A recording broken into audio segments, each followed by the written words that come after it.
இன்றைய தினம் எப்பொழுது பார்த்தாலும் ஸ்டாலின் பேசுறாரு.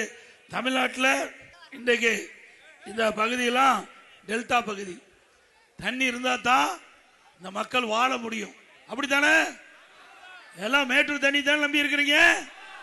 ஆனா இந்த தண்ணியை தடுப்பதற்கு கர்நாடகத்தில் ஒரு அமைச்சர் முயற்சி செஞ்சார், நீர்வளத்துறை அமைச்சர். அவர் மேகதாதுல அணை கட்டியாவன்னு பிடிவாதமா இருக்கார். அதற்காக அந்த கர்நாடக சட்டமன்றத்தில் நிதியும் ஒதுக்கிட்டாங்க, அதுல சர்வே பண்ணிட்டாங்க. இப்போ நீதிமன்றத்தில் வழக்கு நிலுவையில் இருக்குது. அப்படிப்பட்ட அமைச்சர் தமிழ்நாட்டுக்கு ஸ்டாலின் கூட்டிட்டு வந்து தேர்தல் பிரச்சாரம் செய்கிறார். தமிழ்நாட்டுக்கு வருகின்ற தண்ணீரை தடுத்து ஒரு அணை கட்டுவதாக அறிவித்த அமைச்சர்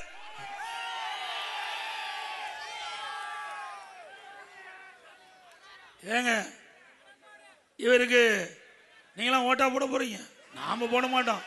மக்கள்கிட்ட சொல்லுங்க, இவருதான் மேகதாது அந்த பகுதியில் அணை கட்டன்னு சொல்றாரு.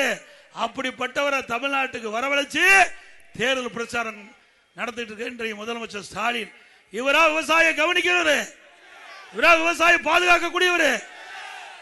ஆக தமிழ்நாட்டுக்கு தண்ணி தரக்கூடாது என்று இருக்கின்ற ஒருவரை தமிழ்நாட்டுக்கு அழைத்து வந்து பிரச்சாரத்தில் ஈடுபடுத்துறாங்கன்னா அவருடைய மனநிலை எப்படி இருக்கும் என்பதை சிந்திக்க வேண்டும் என்று அன்போடு நேரத்தில் கேட்டு, நல்லாட்சினா எடப்பாடியார் தான். வாக்களிப்பீர் இரட்டை இலைக்கே.